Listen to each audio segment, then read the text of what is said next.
in squads that are going to be looking to scrap every time. Yes, Ralph sends up this way, but you've got to follow up on that. You have to follow up on that. Yeah. There's another vulture circling around that area towards Ruins as well, and that's a representative from E Arena with Joker in position to get a rough read, listening out for the audio cues. But of course, cutting over to what's going on the main feed here, Kinetro taking a bit of damage early on. It's actually Power Gaming, of course. The Power Esports boys coming out swinging. Again, another side that I feel like they were really hit with the unlucky stick towards the opening games we saw from them. By the end blank, they warmed up a bit. They were more proactive. You were seeing some nice splits, good fights.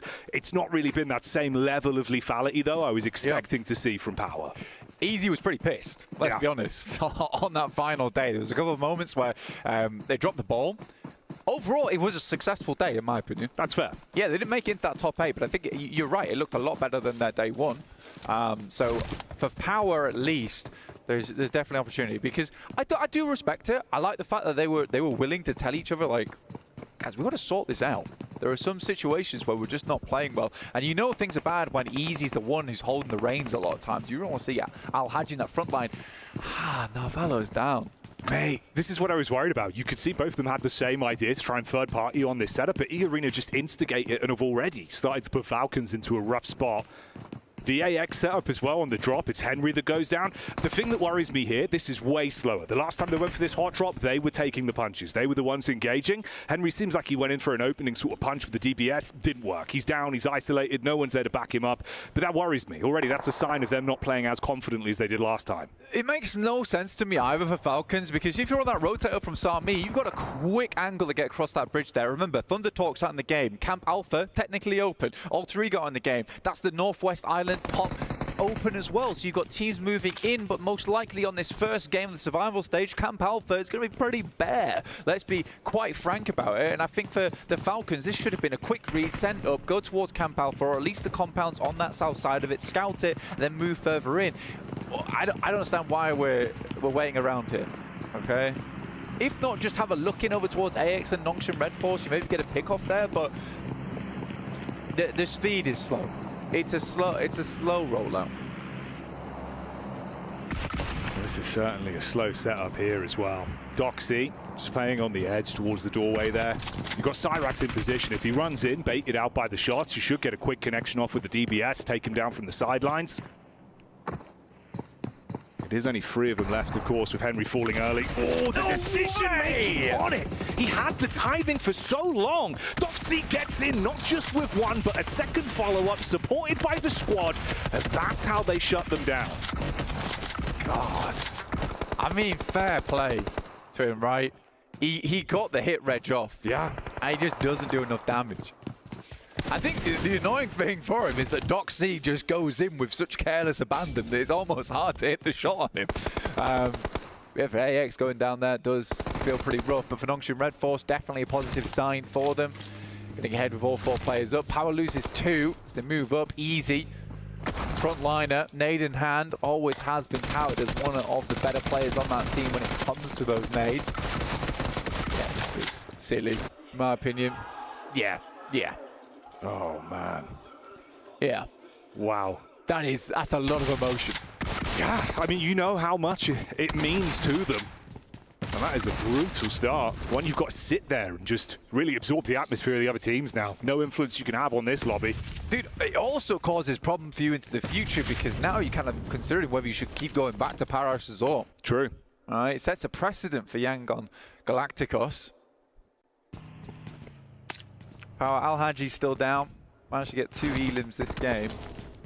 I don't know how far he is out from this compound. We'll see if they can get him back up again, but I think it's highly unlikely. Vision down to 2. Marcelo and Volt still up. Volt had some pretty good success, I would say, in the group stage. I think he was carrying the team quite a few times. See what he's able to do here. What? There is so much space. The Northwest Island, it's so crazy. 4 thrives in hard tin. You know, Thunder Talks, Camp Alpha, Alter Ego, top side of the mountain. Teams should know that there is so many locations. I don't know why no one went to any of these spots either. I wonder if they just assumed that they would just be running into hot drops, and it's just hilarious to me that we instead get hot drops on Ruins as well as Paris Resort. Yeah. Yeah. Yeah, indeed. It's already looking like a bit of a scrappy one to kick us off here, going into the first day of survival stage. It's uncomfortable as well for Power, right? You had that third party set up towards the ridge side there with Hora getting the vision down, so they were able to take the connection shot off onto Al-Haji. And you're just trapped, feeling like sitting ducks, especially from the angles they've got if you try and peek out into it. Okay, E-Arena on our screens here, though. Already claimed that one elim to start things off. Could be a good setup from Loxy from the sideline. Molly in through the door. Nade's responding on top of it as well. Spam on the smoke to see if he can get a connection. Toxic has that nade towards the backside. You've got a bit of a reposition from Joker there. He was the man that took a big blow onto Falcons to knock one player early, and he's still building. Good close quarters combat, quick reposition, find himself some cover. Wanted to convert onto the knock, but instantly bitten back upon by Silas. This is the technical best team in survival stage. Wow, that could have been a big amount of damage going through. Moment has to back off the building. Nasty bounce on that one will cause it to jump back, with the shots coming through from Team Falcons now. Finally made that decision to cross the bridge. Took them a while, and it required E-Arena to make that move first. But for Regnum Karya now, they need to speed up this fight. They've got to clean them out, remove Mormon from the position, so they've actually got some backline cover with that roam up from Falcons. You're going into his domain, though. DBS, nice moves to at least try and bait him off with the peek from the side, but Mormon's ready for the first. While down, just two players there for Regnum Karya. Not ideal whatsoever. Not an easy circle to play for Regnum Karya. But getting in here on this engagement, I think for Loxy, he's getting caught on the backside here. No information. It was a bit of a weird one, the 1-3 split going on. And the timing's just a bit off. It's a good Molotov, actually, from Joker as well, because it prevents Loxy from going back in that building, forces him to take that 1v1, and he's got the lip to play around with. You just wonder if the comm didn't come through fast enough for the rest of the team to react. That was just Silas. Poshpik left alive. They've got no clue where these bullets are coming from either, scanning the horizon.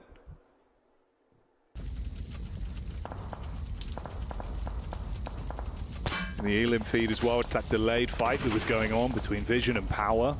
Trapped in the compound for quite some time. No-Fit was the one just guarding, watching over the top if they did peek out, but intermittent skirmish just between the two teams. No room for him to snatch away some points from that yet. And this has really been starved out as well. Obviously just that duo left, not the ideal start. A team that really could go so far here as well. You know, one of the horses that you were expecting to at least be able to push through, make it into that final race. Talented squad. Vision do finally fall though, taken out. Yeah, Alteki, very shiny coat on that one, because it is such a fierce battle for the top on day 3 of group stages. I think it was 2 points. 2 points to start between really them, close, making yeah. it in. I think they ended up on 9th place there. So Regnum Karya, I still think they can go far here as a team. Not a great start though over on Sandhawk. They do have technically one of the strongest locations right now. But do they really have it, or are they just living in E-Arena's territory? Might actually get the Falcons move up onto them as well. They've been biding their time for a while here. Meanwhile, we join the action with Alpha 7. Of course, defending champions of the trophy and the title from last year, but a very different look with how they've seen out on the battleground. Revo with the first contact, good shots over at least. Able to keep himself behind cover. Not sure what Doc C's doing here, just kind of open themselves up for Revo to take any shots that he would like. Over the top, will hit hard. Doc C will go down. That's a heavy blow to take. Second one goes through, almost was on target, a little bit of a bouncer there. Could have been terrible news for Nongshim Red Force. Difficult location for Falcons play from them. As we head up towards Regnum Karya as well as E-Arena, it's just a bit of a hill, right? It's pretty sheer, and again, if we keep circling in on this location, it's going to be downhill battles for some of these teams, and more often than not, an uphill battle for quite a few of them. Yeah, you would be firmly on struggle street. This fight continuing here as well. Issue is for Nongshim in the back line. You're going to get closer and closer towards the Falcons. You're going to have bullets coming in from either side, feeling uncomfortable with the split as well, down to just 2 players off the back of this. Some nice nade work from Squash. He's been quite consistent, I'll give him that as well. It's been nice to see what Squash has been bringing to the roster. He's fitted quite well, you know, like a glove. It's nice to see for Alpha 7 they can just get on board with him. They're right though, they do have to try something different because it's not working. You could, this is very different for Alpha 7, I would say. It's a much more passive playstyle than we usually see over on Sandhawk. They took their time to head over towards this position. The circle does afford them that time though, over on this southern bridge, and I do wonder how they're going to play this one out. Luckily for them, Falcons are losing a player. You've got Noxian Red Force down to 2. So there is a route in for Alpha 7.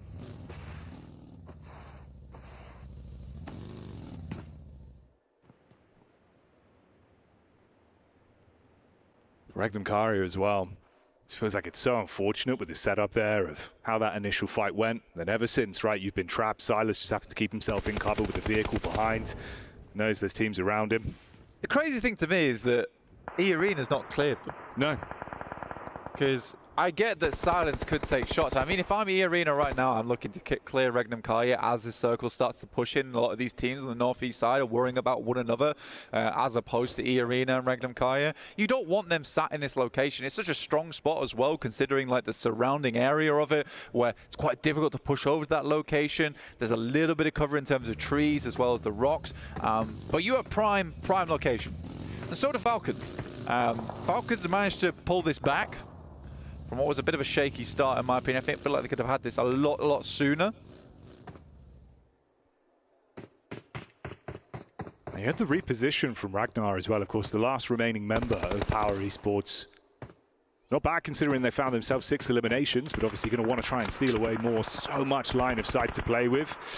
Really just tucked in now. Vehicle gets hit with a barrage of bullets from the bridge there. Carrillo being able to get vision onto him, so he's just got to tuck in. I think he shot his own tyre out. I think he has, yeah. Accidentally. Danger close, danger close. Yeah, not ideal. I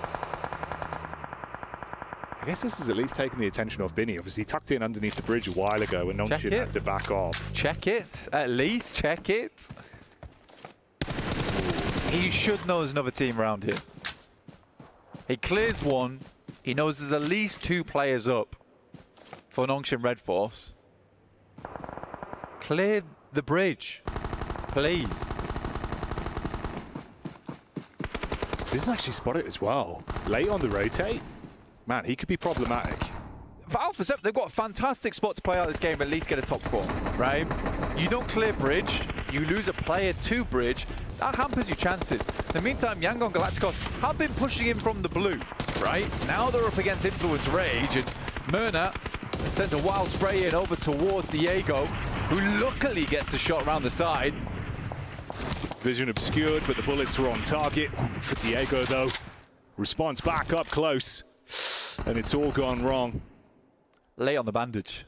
I mean, to be fair, I'm saying that, but in the moment, that's a difficult decision to make. Yeah. You got to be quick thinking. So I can't be too upset with that one. I think the fact that Yangon Galacticos gets as far as they do is already fairly impressive.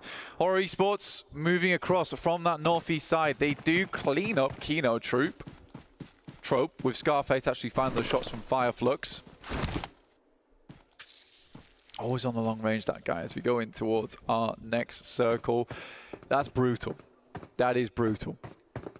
Almost no reason to be on the south side of the circle. Yeah. And Revo goes down. Was that to Tizzy or Binny? Tizzy. Yeah, Tizzy from the coastline. It is sloppy. Yeah. It is sloppy. I think the thing is, yeah, okay, they finally got vision onto it. That's the scary bit, because then obviously you turn your head on a swivel, you're expecting back towards the coastal side. Binny might have been able to cause some issues. Both dive in towards the water. Oh, mate. This is getting messy. Squash is looking around the side. There is a team coming through. That is a nice angle. Well played, Squash.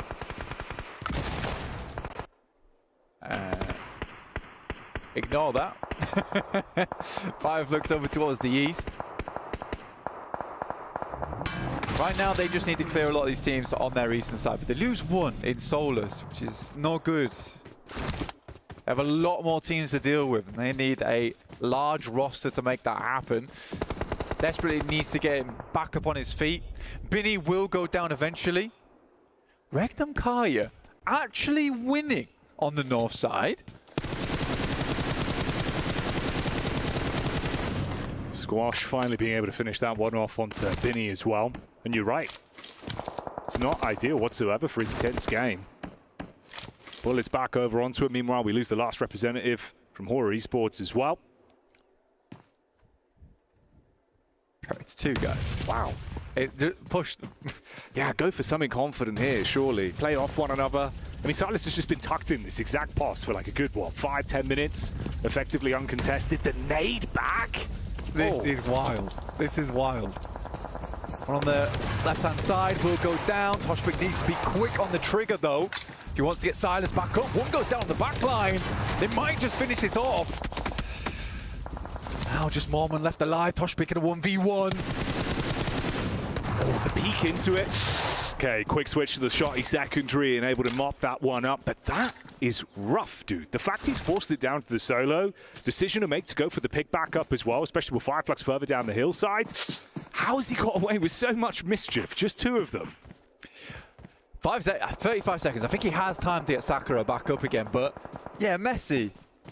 Very, very messy. I do think that E-Arena could just have pushed them slightly earlier there. With nades, take 2 angles. If you're getting shot, just back it up. Falcons, though, fantastic spot. Could have had 4. Alvaro didn't go down.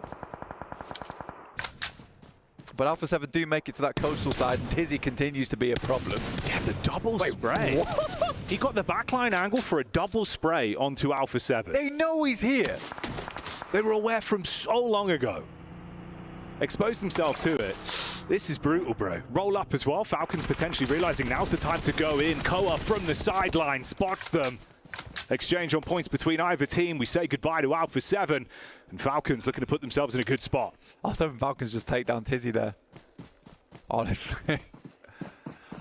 Fair play to the Falcons. This has been an odd game all round. Let's be honest. I think Falcons could have been quicker over towards that north side. There's a lot of teams on that Northwest Island that were cut out in that top 8. Who were finding the most success there. Nade goes down over towards Ralph. My. Literally eats it, chomps down on it. No big deal. That's nuts. A Maxim-esque nade right on target, but he barely survives with a sliver of HP. Difference is, obviously, when you look at the battle of attrition, right? Falcons the only squad that have 3 players left alive going into this. Want to play off one another, rotate over from Fireflux as well. E-Arena in position to at least get a shot potentially back onto Redox from the side. Scarface is not... He's a bit of an unknown factor here for these teams because he is incredibly good when it comes to these open sight lines. They also have this ridge to work around. And Fireflux are currently inside the circle. Falcons have to push out into that open ground. E-Arena also need to move, but they're close to the circle, so they can afford to wait slightly. You can see here Koa as well as Ralph edging closer and closer. That's a big Molotov. Very, very nicely placed. That's Ralph going down, and Koa has to play in the smokes, but there's Scarface. Oh, here he comes. Unloads the magazine, gets a clean connection off. Sakura down, sideline back over from Redox. Goes both ways. Wave goodbye to E-Arena. Leaves us in the final fight with just 2 squads, Fireflux and Falcons. This is fantastic from Koa, man. He has to immediately start moving up. He knows he can't delay. And I think actually Fireflux won't expect him being this close. Like, that was a stellar decision from him.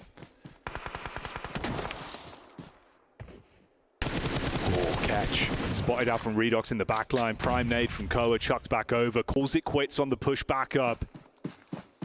2-2 split. A lot of distance to work with here. Uphill battle, just spots out the head, but it's a quick timing on the peak. Scarface, back over, bullets down, heavy tag. The only thing is that Redox almost scares him off the position that Koa was going for with the nade. This nade's coming in quick though. Koa sends a nade down, does good damage over towards Ketch, and Scarface is yet to toss the nade just yet. Could airburst over towards him. Koa's taking a 1v1, and Ketch will win it out. Oh, the Tommy Titan unloads the magazine, shuts down the first. Redox with a big task ahead of him. Quick peek up over the rock face, battling back with the DBS, trying to keep them isolated. Give himself 1v1s. He's got the heal in. Quick peek back around, trying to see if he can bait them on the face. If they give him an opportunity, he could snatch it up close. But Scarface Scarface handles it, and they will snatch that one away. It's a dangerous proposition. Scarface will be letting some scars into the battleground there from long range. Give him a sight line, give him an opening, giving him an open field, and it's hard to deal with him. For the Falcons, though, again, cannot give enough praise over towards Koa. He is just making some big movements. I really do think if Redox doesn't take those shots there, potentially that nade goes through. It's a little bit of a miscom, potentially. It might be a case he has to take those shots to keep himself alive, but yeah, frustrating. Definitely frustrating stuff there. It just felt like the pace, very slow burn on that one as well. You can see they're not over-egging it. I don't know if that's going to be a problematic issue though as well, but there just isn't that much level of instant engages, the quick confidence, the plays you'd expect them to make. A little bit more timid, they walk away with second place. Fireflux take that one to kick off the survival stage. We'll bring you more action in a few minutes' time.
Cybertron's future is near.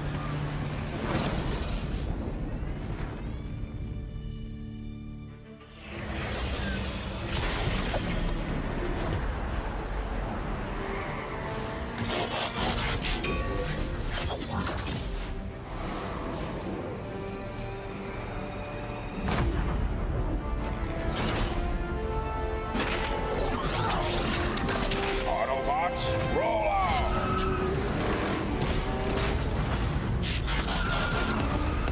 This planet reeks of weakness.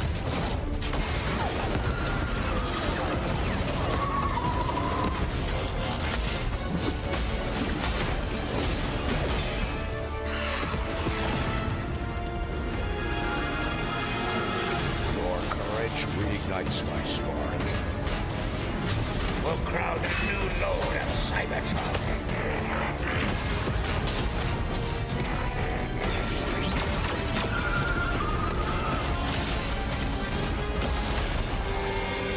Roll for freedom. A victory for all sentient beings.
A region notorious for excellence and inflatables, apparently, here for the Esports World Cup. And we have got ourselves a victory for Fireflux. Impressive stuff from them coming in on Sandhawk and being able to get the dub. Joining me, Seven, as well as Maxman. Fireflux, man, I mean, they were able to win things out on the eastern side. It was looking a little bit tricky there, Max, but they did make it work. I like Fireflux, man. Rename is happening. Fireflux, man. No, playing Trifecta. There was a lot of teams. I think there was Kinotrope, Influence Rage. There was also Our Point Horror. We don't want to get involved in that mess over there. We'll just wait into the deeper side of Trifecta, wait for all the teams to fight and eliminate each other, and then we transition, claim the high ground to go for the win. It was a clean, executed chicken dinner. I do think other teams maybe showed more potential, but we finally get a Turkish chicken dinner instead of Regnum Kara, which is kind of impressive. I mean, for a team that has a lot of experienced players, this is something you and I were talking about, Max, coming into today, is that we were kind of expecting Fireflux to be a bit of a dark horse today, right? The experience is there. They just haven't really been executing a plan. So for them to get a chicken dinner here, it kind of sends a bit of a red flag to all the other teams that they are here to win it and make it to the grand finals. I mean, because if you tell me how do Fireflux tend to play, passive does not come to mind, okay? Their team, they see you, they chase you down, they get the 4 points. Here, they were just playing very slow, which that shows growth for me, that they might be able to make in the top 8. I think something that was cool about their approach towards those final circles is they were hedging their bets. We were talking about how the coastline can be very strong in these kinds of circles, but also you have Scarface North trying to position as if he could potentially take the high ground. Once the circle shifts come in here, Seven, they're like, okay, we can take this high ground, we can leverage this against our opponents, and I think it was really good for them to have options available. Yeah, and at the end, I mean, you saw them being able to react to Koa once Koa was trying to get an angle on them too. Quick reaction, making sure you eliminate them, and now you turn that into a 2v1. Red Ox was just not going to be able to do much. One team that I did see there towards the bottom of the leaderboard, and I kind of have to call them out, is going to be AXTMG. Once again, with this hot drop on Nonsham Red Force, you could tell Nonsham Red Force does not like that. I mean, they're wondering if it's going to be happening tomorrow. Now, the reason why I bring this team up is because for AXTMG, Sandhawk is usually their best map. Now it's time to put up or shut up for that team and make sure they get points going into Erangel. It's not BMPS, you don't have as many Sandhawks as they have over there. And why do you want to start your best map with a hot drop? Like, I'm sorry, it doesn't matter. You can be good at the map, but hot drop is just pretty much 50-50, and even if you do win it, you might lose players, and you don't have a chance of winning the game. Especially since there's other options than Ruins down there that nobody's at. So you could take the same rotation paths as well, in theory.